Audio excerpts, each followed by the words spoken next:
नमस्कार, मी सुजाता, जेप्स ॲग्रोटेक सांगली आणि जेप्स agree life Sangli. सर्वप्रथम मी आपल्या सर्व शेतकरी बंधू आणि भगिनींचं जेप्स ॲग्रोटेक सांगली या यूट्यूब चॅनलमध्ये स्वागत करते.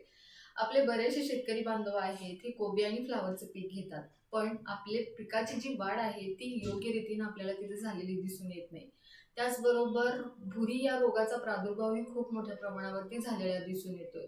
पिकाची वाढ होणे म्हणजे काय, तर सगळ्यात मोठं आपल्याला त्या पिकाच्या मुळीवरती काम केलं पाहिजे.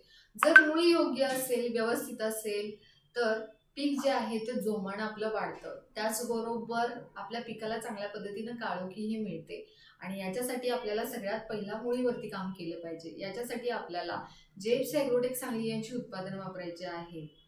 याच्यामध्ये रूट 98 हे 50 ग्रॅम, त्याचबरोबर M45 हे 30 ग्रॅम आणि त्याचबरोबर वॉलेट म्हणजे स्टिकर हे 15 मिली प्रतिपंप घेऊन याची फवारणी जी आहे ती आपल्याला कोबी आणि फ्लावर या पिकामध्ये घ्यायची आहे. याचे रिझल्ट्स अतिशय छान येतात, पिकाला चांगली काळोखी येते, त्याचबरोबर भुरी या रोगावरही चांगल्या पद्धतीने नियंत्रण करता येते.